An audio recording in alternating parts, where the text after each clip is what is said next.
This is Newsnight, where we go above and beyond the headlines. I'm Pia Ontiveros. Tonight on the program, local governments begin administering COVID-19 booster shots to the elderly and the sick, as drug regulators say vaccinating younger children may be possible before the year ends. Netizens complain about receiving unsolicited and shady text messages of job ads and offers. Authorities believe an organized global syndicate is the culprit. And it's all about girl power for today's music dose, courtesy of music icons Adele, Taylor Swift, and Mariah Carey.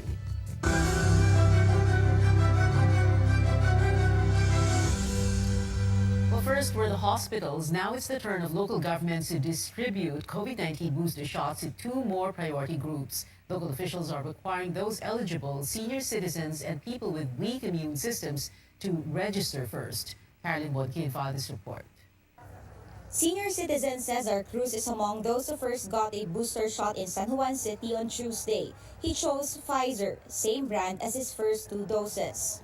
Initially, I was looking at Moderna, but I asked one of the doctors, recommendation niya was just go for Pfizer. It's a lot safer. Mina Kapalad had Sinovac vaccine as primary series and also got Pfizer as booster. Itong ngayon sa kanila, itong recommendation nila ngayon. Kung ano lang ang nandiyan na pwede, available. Ameline, who has weak lungs due to pulmonary fibrosis, also came early. Based on the guidelines, she's been due for an additional dose since October. Kailangan ko din siya since pulmonary fibrosis kasi moron, di ba, masama siya sa pag napasukan ng lalo COVID-19, mapasama lalo kasi sa lungs yung sakit niya. Like health workers, senior citizens and persons with weak immune system may choose to get the same or different brand of vaccine. But in the end, it depends on the doctor's recommendation and available supply. No walk-ins are allowed, at least in San Juan City. They only accommodate pre-registered vaccinees. Hindi naman namin ina-assume na lahat ng nabakunahan dati ay gusto magpa-booster shot. So sayang naman kung ita-text namin sila at hindi rin sila pupunta. You need to present your vaccination card and ID so vaccinators can check if you are qualified for a booster shot or an additional dose. That is, 3 months fully vaccinated with Janssen and 6 months for other vaccine brands. But others who were only days short were allowed to take booster shots in San Juan, like Losanta Daniel. Her 6th month is on December 1st. Her companion says she's having the same brand as her initial doses. Yung first and second dose niya is Sinovac po.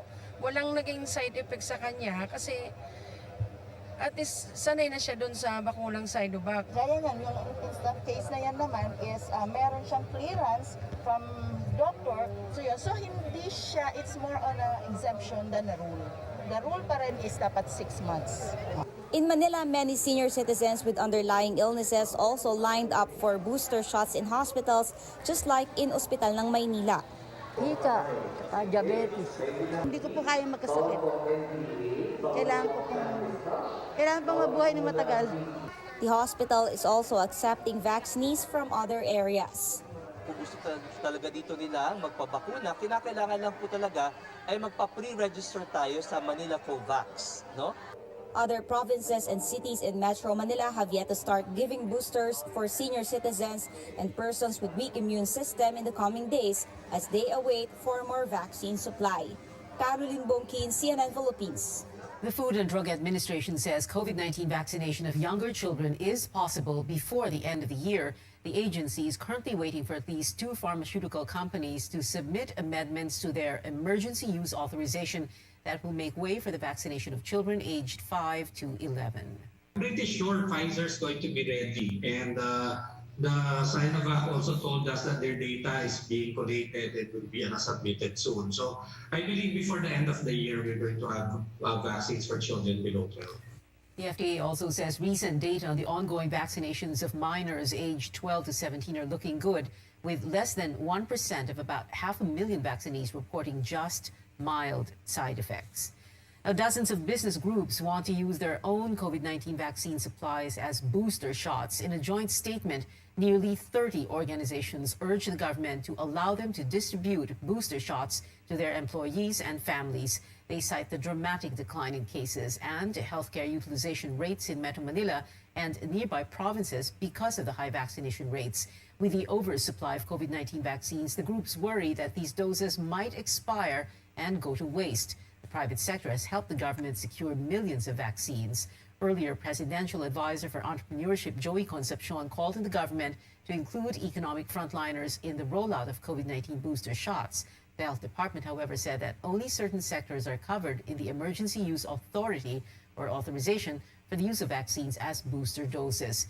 Now, if the extra doses are expiring soon, the agency advised companies to loan them to the government for the meantime.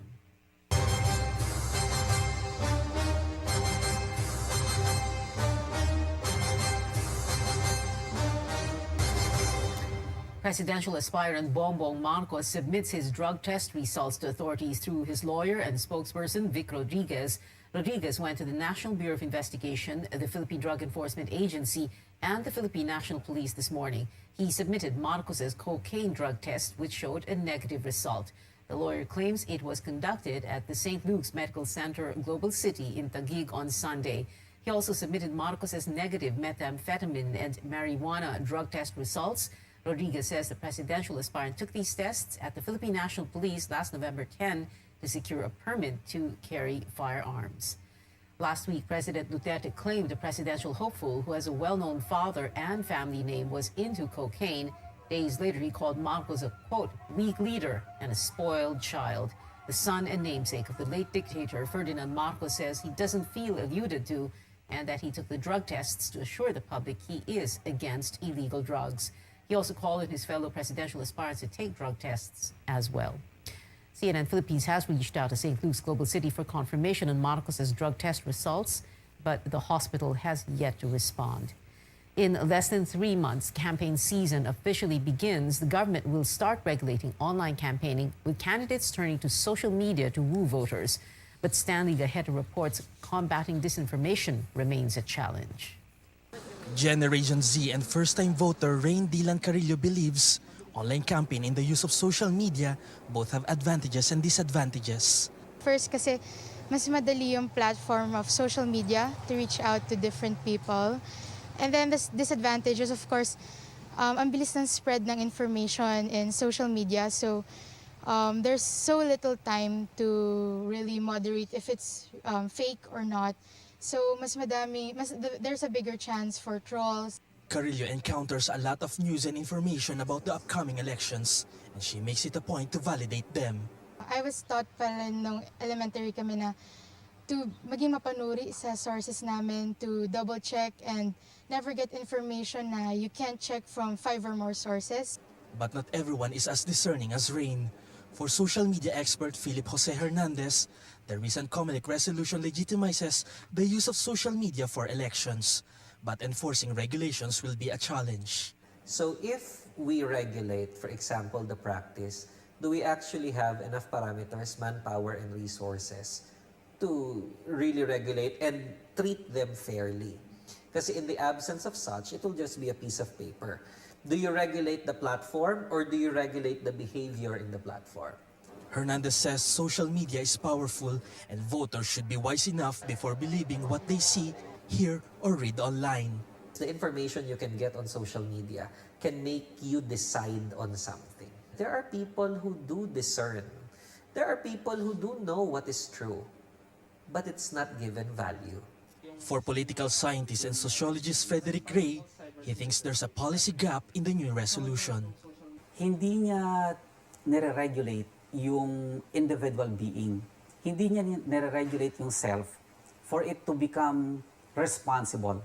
And with this, disinformation through social media could continue to proliferate. All actions are influenced by available information. The essence of this information basically lies in the manipulation or control of the communication process. Hernandez urges voters to patronize official news sources rather than unverified social media pages. A good social media user who follows all of these will have a better idea, will approach the truth closer kasi maraming storytellers. Stanley Gahete, CNN Philippines. The National Police is closely monitoring Cagayan Valley and the Bangsamoro region because of the presence of private armed groups PNP Chief General John R. Carlos says police are studying historical data of election violence to prepare for possible incidents in the upcoming elections. Historically, private armed groups are used to sow fear and terror in favor of some candidates. Carlos says police are still reviewing the list of possible election hotspots while intensifying the crackdown on private armies. Today marks the 12th anniversary of the Maguindanao Massacre, the worst election-related violence in recent history.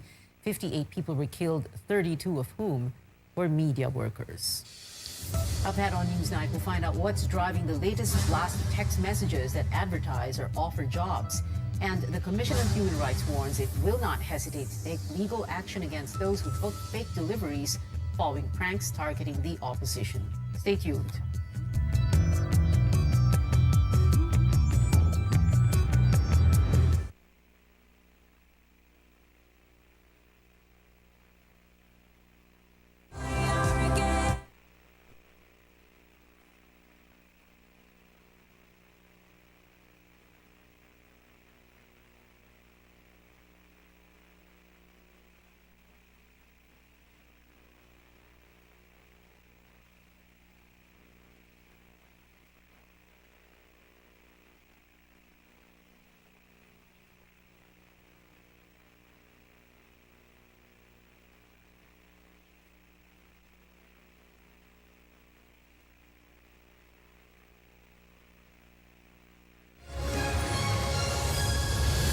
Welcome back to Newsnight. A week after they were blocked and fired upon with water cannons by the Chinese Union Shoal, their goal was to bring supplies to Philip. Arrived in the area at 11 this morning without any untoward incident. He, however, says they're near the vessel. They took photographs and videos of the Philippine boats while Navy personnel were on those. These acts are considered a form of intimidation and attack on the resupply boats, saying Beijing's action acknowledged China's assistance to ASEAN's pandemic response efforts. The president recalled a just and fair solution of our disputes. We must realize. Well, have you been receiving anonymous texts with job offers and the like? Don't reply or click on the links that are included in those messages. The head of the National Privacy Commission says these are text scams from an organized global syndicate. Tristan Adalo has more. Job opportunities with tempting salaries all made possible by clicking a link. These spam text messages have been bombarding Filipino mobile users in recent weeks. Kayo po ay lalansin lamang nito upang magbigay ng inyong personal details at ang dagdag na peligro ho nila ay nanakawan ka ng pera in real time. Siblings Patricia and Pascal Aurelio expressed their frustrations over the possible leak of their contact details. They have been receiving several spam messages ranging from job offers to even loans from random mobile numbers. Nakakakaba at nakakatakot na ganun kadaling makuha yung data. Honestly, I'm really concerned because ako personally I'm a very private person and iniiwasan ko talagang ibigay ang numbers ko kung saan-saan. So it's really shocking to know that some random numbers from random people get my number. Some netizens share that they have been receiving at least 5 messages a day and block hundreds of numbers that sent the spam messages. Now they ask, could this be coming from the contact tracing forms that they have signed during the pandemic? Wala tayong direktamenteng ebidensya na nagpapakita nito. Nakita natin ito nga sabi ko nga sir niya, is an organized international or global na sindikato hong gumagawa nito. Telecommunications firms are also stepping up their anti-spamming efforts. PLDT Smart says they have blocked keywords, mobile numbers, domains, and IP addresses linked to the spam messages. We continue to find indicators of compromise about this spamming, in the dark web, and we also have our threat intelligence community that we are part of globally. We are asking about this spamming and we are trying to get more and more domains and IP addresses that we can configure and block. The telco adds, based on their initial investigation, some of the IP sources of the text spams came from abroad. IP sources located in Hong Kong. In other engagements, IP sources located in Malaysia, located in Taiwan, located in Singapore. So this is a sort of a big and well-organized campaign. Globe Telecom is also intensifying its anti-spamming measures by blocking over 5,000 numbers linked to spam messages. As authorities and telco providers probe the proliferation of these spam text messages, the public is encouraged to be more careful in giving out sensitive information to unknown numbers or strangers, no matter how enticing their offers may sound. Tristan Odalo, CNN Philippines. The National Telecommunications Commission directed telco companies to send a text blast to subscribers warning them not to believe and give out personal information to these spam messages. The firms are required to submit a compliance report by December 14. From fake job offers to fake delivery bookings, opposition bets were pranked on Monday after fake orders were placed under their names. Presidential aspirant and Vice President Leni Robredo was the first to be victimized by the modus. Multiple transactions totaling over 100,000 pesos were made in Robredo's name via the mobile app MetroMart.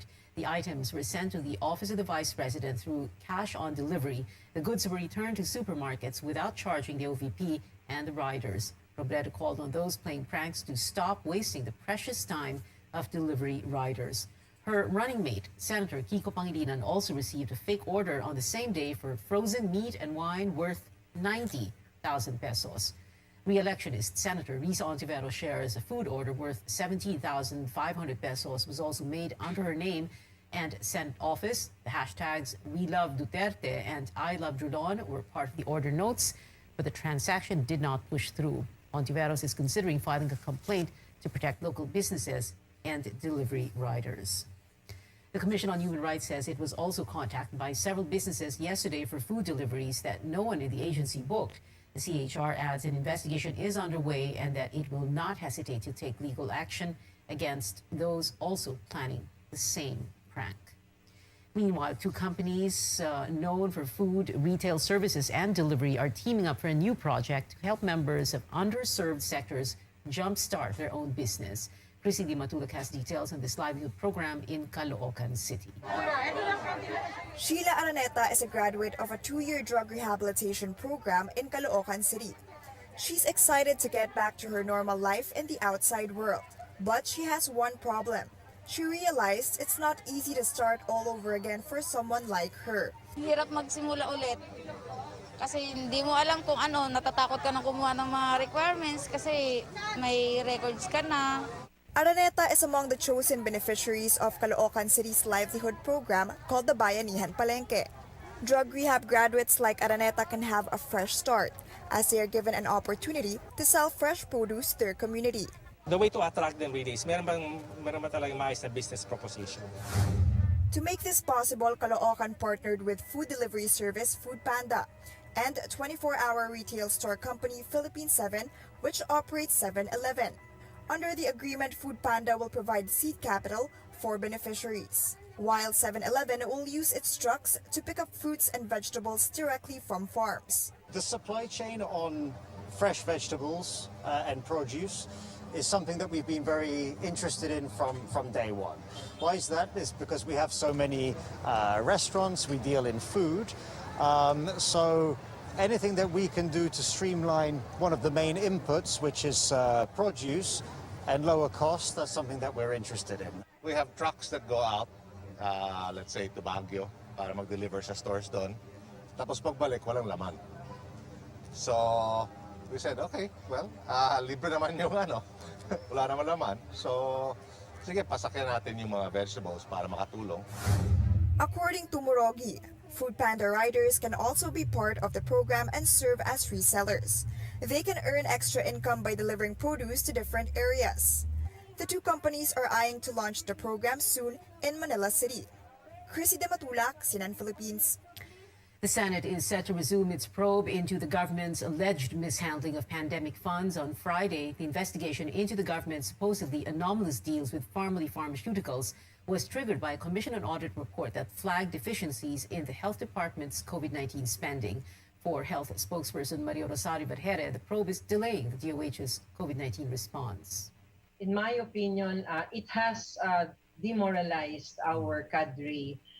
Because we were branded and we were included into this kind of controversy wherein, based from our work and efforts that we have done, we have acted according to the laws of the country and the different policies that are there. We would like to just manifest that we will always cooperate, but there are still other things that the department and the national government has to attend to because we are in the middle of the pandemic.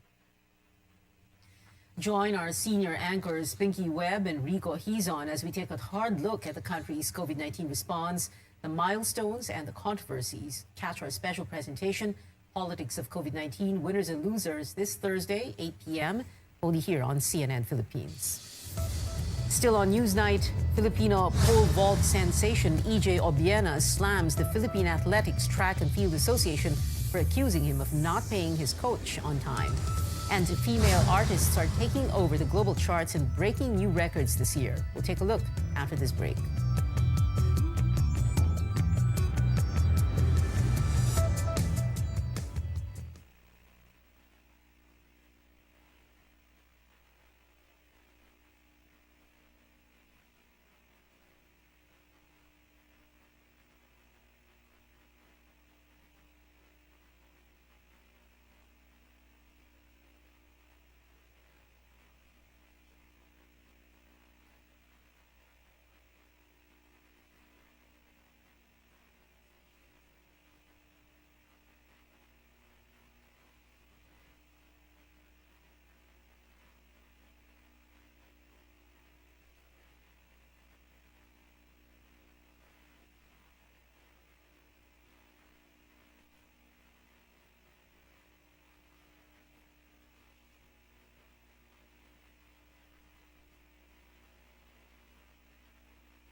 Welcome back. A woman who is considered the oldest living person in the country, Francisca Susano, has died at 124 years old.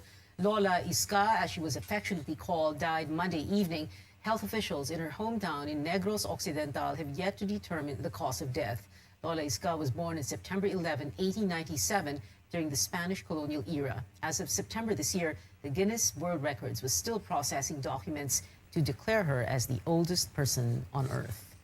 In sports, Filipino pole vault sensation EJ Obiena slams the Philippine Athletics Track and Field Association, which is now accusing him of not paying his Ukrainian coach on time. Obiena admits he has made late payments to Vitaly Petrov, but only because he had to, quote, do the job of paymaster on top of managing his workload and training as an athlete. He says he had asked Patafa to pay his coach directly, but was always refused. Petrov himself said Obiena has been paying him on time and in full since 2018. The pole vaulter says he's willing to, quote, make peace with his home federation, but that he will clear his name first. He adds he will raise all legal challenges and bring the case to court where, quote, all evidence must be exposed, unquote. Patafa first accused Obiena of not paying over 85,000 euros or 4.8 million pesos in coaching fees. The athlete dismissed the claims as baseless and threatened to immediately retire. On Monday, the Senate adopted a motion to recall the 2022 budget of the Philippine Sports Commission for taking a, quote, hands-off approach amid issues surrounding the Olympian. Ron, LeBron James of the Los Angeles Lakers is getting a one-game suspension without pay for, quote, initiating an on-court altercation with Isaiah Stewart. Meanwhile, the Detroit Pistons center is suspended for 2 games after, quote, aggressively pursuing James after he was struck in the face. The star forward hit Stewart trying to box him out for a rebound in yesterday's event. This is James' first suspension in his 19-year career. And in music, it looks like female pop stars are taking over the global charts. And first on the list is Taylor Swift. Her 10-minute track, All Too Well, debuted at the top spot of the Billboard Hot 100. And it is now the longest song to hit #1 in the chart's history. The previous title holder, Don McLean's American Pie Parts 1 and 2, held the record for nearly 50 years.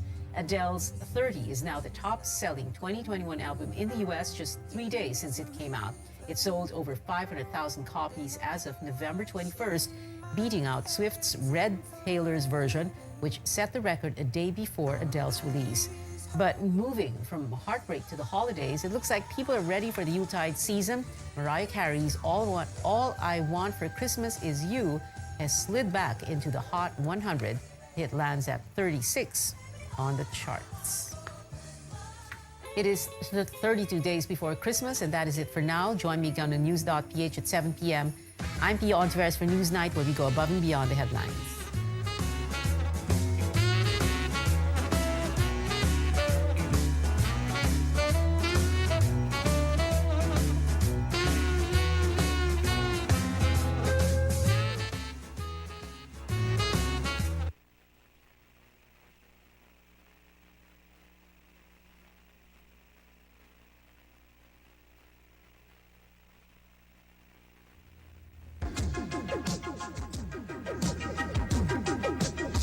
RPN, Radio Philippines Network Incorporated, DXKO.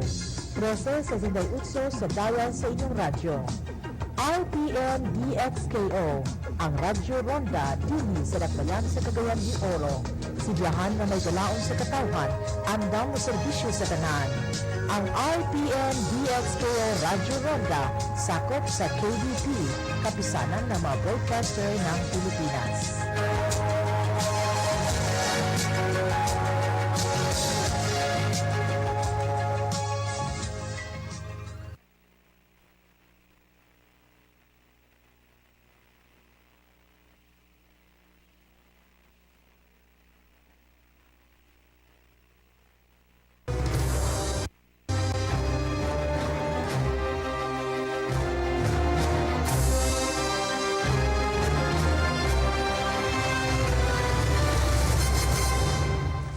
Well, Sonny Matula says he's honored to be part of Robredo's slate, and he says this is proof she is serious about fighting for the rights of workers if elected president. We now have with us for up close, attorney, should we call you attorney Matula?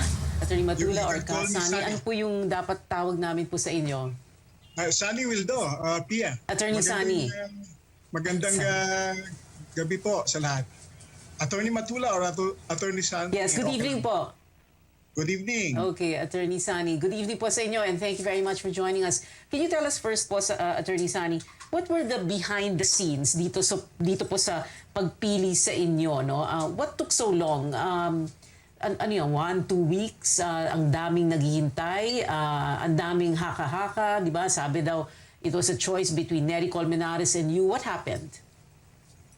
Palagay ko ay nahirapan siguro si VP Leni sa pagpili sapagkat very qualified naman si Congressman Colmenares at kilalang-kilala ng mga sektor. At palagay ko sa pag-evaluate ay nahirapan yung si VP Leni at yung kanyang mga advisor at yung mga nakapaligid sa kanya. Kaya hindi ganun kabilis na nagdesisyon yung ating Vice Presidente. Yeah, but what was the reason behind yung nahirapan siya pumili? What was it that you had na wala si Nery Colmenares?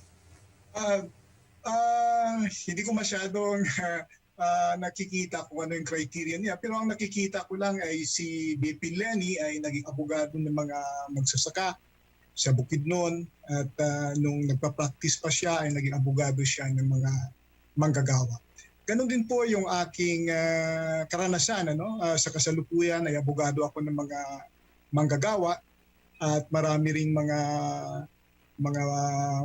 grupo ng mga magsasaka na ako'y abogado. At yung mga urban poor at jeepney drivers ay abogado rin ako dito sa Metro Manila. So may similarity yung aming pinagmumulan. Okay. Marami pong pinag-uusapan ngayon tungkol sa no vaccine, no work policy. Although hindi naman siya policy, pinag-uusapan pa lang, there is that possibility. It's well hanging over our heads, no? But what do you think of that as a labor leader, as someone who has represented labor groups in the past, and also as a lawyer?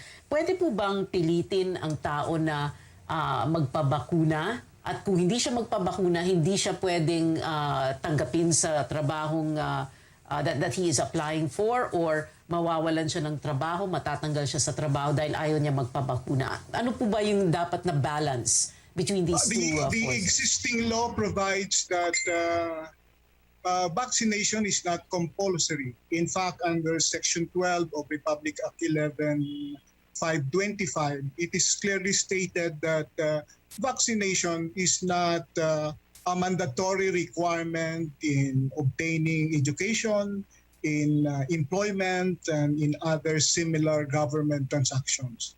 So the law is clear that it is voluntary. In fact, the law also says that these vaccines are still in an experimental stage. So that's the reason why vaccination is not yet compulsory. And of course, at present, there is a problem of supply. In fact, I was just vaccinated a week ago because of lack of supply of the vaccine. So that was my first dose last week, and I need to have my second dose in December. So malayo pa rin. At there are a number of workers who are not yet vaccinated because of lack of supply of these vaccines. So mahirap naman. It is unreasonable to impose the compulsory vaccination when there is lack of vaccines or wala pang vaccines o kulang. But, well, two things there, Attorney Sonny. Number one, ang sinasabi na po ng gobyerno at nakikita naman po natin in the last few days, ang dami na pong dumarating na supply ng bakuna, iba't ibang brand po yon. At ang sabi nga ni Secretary Charlie Galvez, wala na po tayong problema sa supply. Yung problema na lang po natin logistics and how to bring this all, to download all of these to the different LGUs all over the country. But at the same time, sir, what you're saying is that the only thing we can use is moral suasion, no? Parang convincing, to convince people to get vaccinated. Otherwise, wala tayong we encourage people to be inoculated. So, hindi naman namin ino-oppose yan kasi kinakailangan talaga ng ating mga manggagawa yan. Ang ating lang hindi pwedeng i-impose yung no work, no vaccine, no work, Kasi hindi mandatory nga sa ating sariling mga batas. At yung resolution lamang ng Interagency Task Force ay hindi yan pwedeng sumalungat sa ating kasalukuyang batas na voluntary nga yung vaccination na sinasabi. At kung i-impose yan, ay palagay ko ay misapplication of the law yan sapagkat hindi naman pwedeng mas mataas yung resolution kaysa resolution ng IETF kaysa batas na ginawa ng Kongreso. So kung may batas ay probably... Attorney Sonny, meron pa pong... Yes, ma'am. Meron pa pong isa pang controversy nowadays, itong excise tax oil. Dahil nga patuloy na tumataas lang yung presyo ng produktong petrolyo at talaga namang it becomes a really big problem. Lahat, pagtaas ng presyo ng gasolina, taas na yung lahat. Alam naman natin po yun. So, if you were, because ang pinag-uusapan ngayon, pwede namang i-amend ang law, pwedeng i-suspend down ng Finance Department ang provision na yon doon sa batas.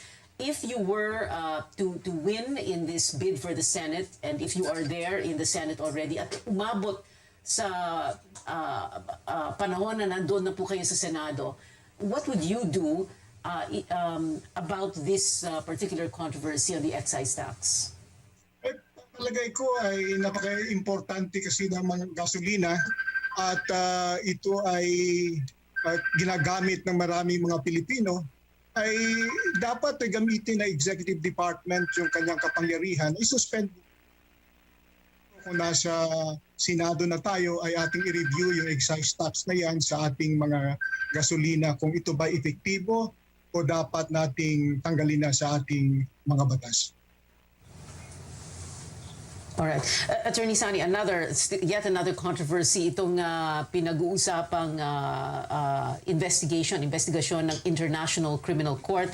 Ang sinasabi po ng Malacanang na administrasyon, wala pong jurisdiction ang ICC sa Pilipinas dahil di na po tayong miyembro nito at marami pa pong ibang dahilan. In a very as brief as possible, Attorney Sani, can you tell us what you think is going to happen and ano po ba ang pwedeng gawin ng ICC at hindi nila pwedeng gawin? Palagay ko ay yung jurisdiction ng The ICC. investigation into the war on drugs, sorry. Yes, the investigation I think is a good thing that happened. And yung sinasabing walang jurisdiction ay sinagot na yan ng Korte Suprema natin mismo doon sa kaso ng Cayetano versus o Pangilinan versus Cayetano, yung bago lamang, yung pag-withdraw ng Pilipinas sa International Court of Justice. And the Supreme Court said that the ICC has jurisdiction from the time that we entered into the agreement until the time that we withdraw from the ICC or the Rome Statute. So yung mga nangyayari during the time na tayo ay kasapi pa ng ICC ay may jurisdiction ang korte ang International Court of Criminal Court at dapat ay hindi maging baliwala ang accountability ng ating mga opisyal na nasuspitsan o may mga probable cause para sa kanila sa mga nangyayaring patayan sa ating bansa. Attorney Sani, marami po tayong mga tanong, mga general questions halimbawa at itong isang main question dito of course as a senator and a lawmaker, wala po kayo sa executive, no? So you will not be implementing you will not be with the executive. However, if you were a senator, if you did win in this Senate bid and as a senator, what kind in the next administration, of course, what kind of a health crisis management would you want to see on the ground? Because, we are presuming that the pandemic may stretch on for a few more months. So the question there is how you would manage this health crisis differently. But I'm going to ask you to take that question, to give us that answer, Attorney Sani Matula, when we, after this very quick break, and when we return, this conversation with the newest senatorial aspirant under Leni Robredo's slate, Sani Matula, continues. Keep it here on CNN Philippines.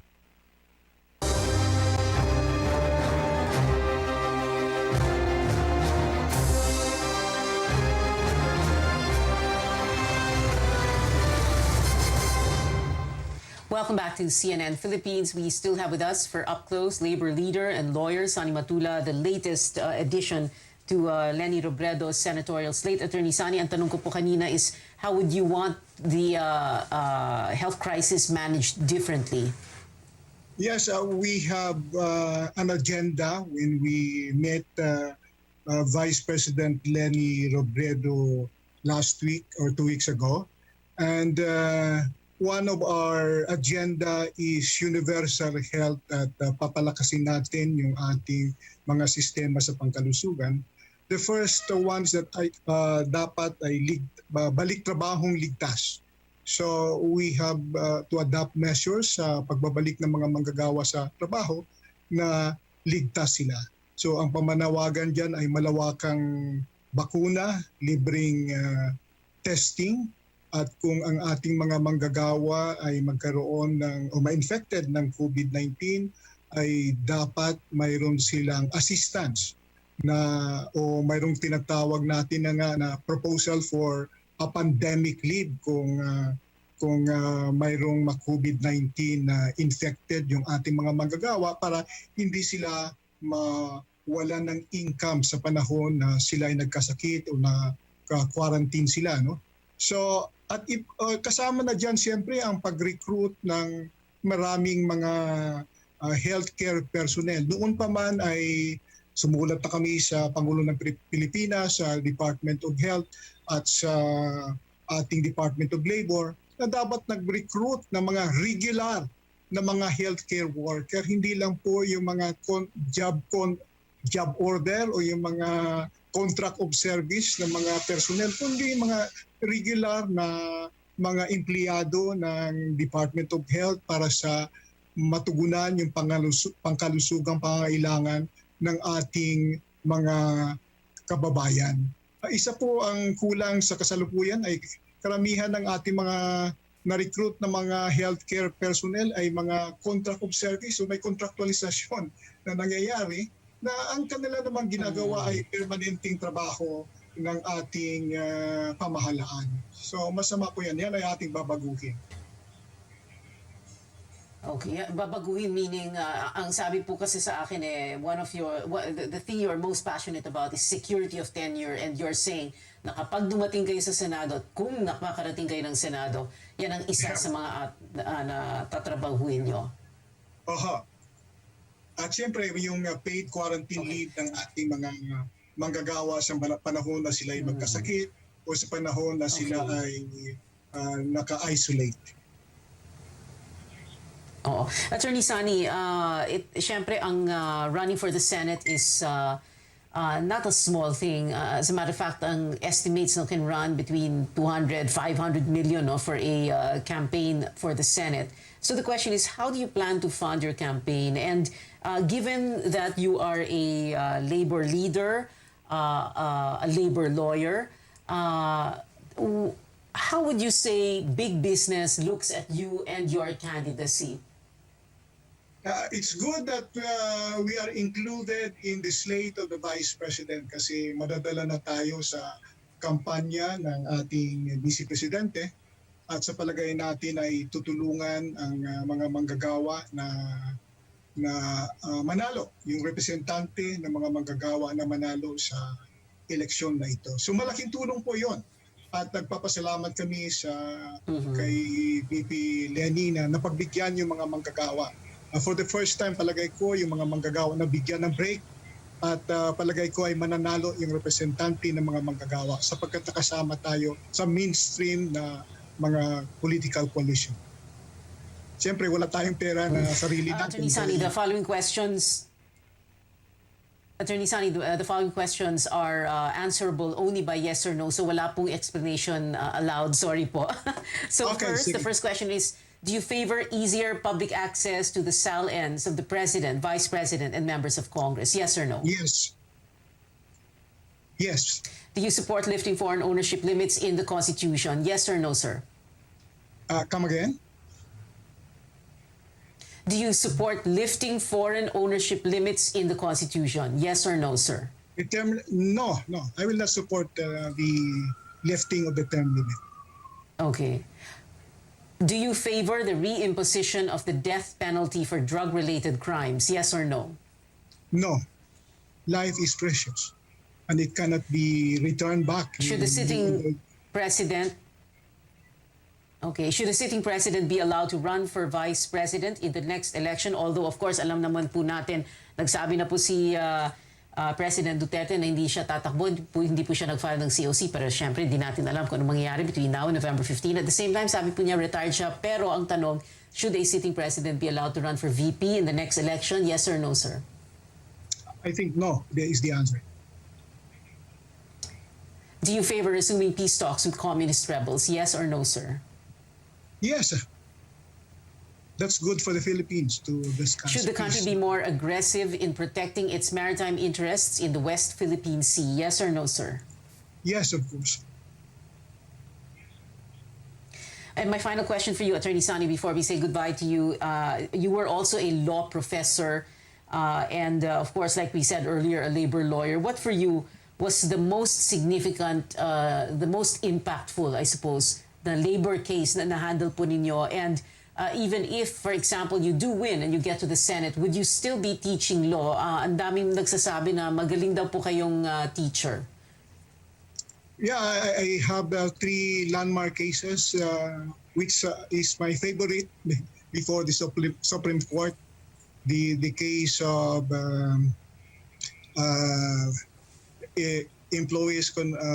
employees of Bayer Philippines versus Bayer. Then we have the Arabit versus Jardine Finance. And the other one is Lantex versus ISOM. So those are my favorite cases before the Supreme Court, which was handed in favor of the workers. And you would still continue teaching law, sir? Yes. Masaya ako pag nagtuturo. So kung saan ka masaya, palagay ko ay tuloy mo yan. Alright, maraming salamat po sa inyo, Attorney Sonny Matula, the 12th candidate in Leni Robredo's senatorial slate. Thank you very much, sir, for joining us tonight.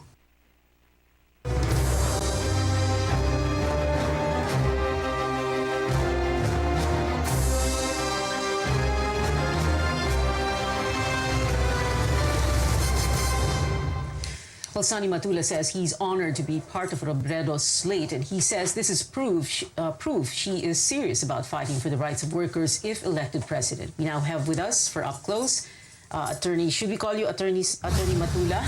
Attorney Matula or Ka Sonny? Ano po yung dapat tawag namin po sa inyo? Sonny Wildo, Pia. Attorney Sonny. Magandang gabi po sa lahat. Attorney Matula or Attorney Sonny? Yes, good evening po. Good evening. Okay, Attorney Sonny. Good evening po sa inyo and thank you very much for joining us. Can you tell us first po, Attorney Sonny, what were the behind the scenes?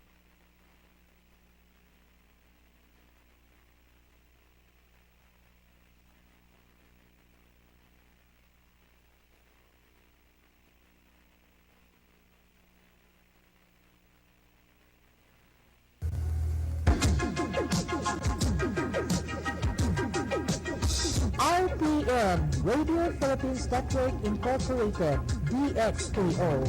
13.68 sa bayan sa inyong radyo. RPN DXKO, ang Radyo Ronda, dili sa Lakbayan sa Cagayan de Oro. Sibiyahan na may galaon sa katawhan, ang daw serbisyo sa tanan.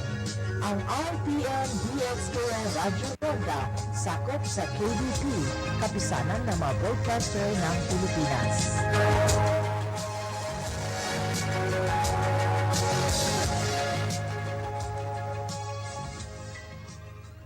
Ang HCI CMD nagpahigayon og inventory sales promo. Ang tanan mga produkto nakadiskwento sa 20% ug dunay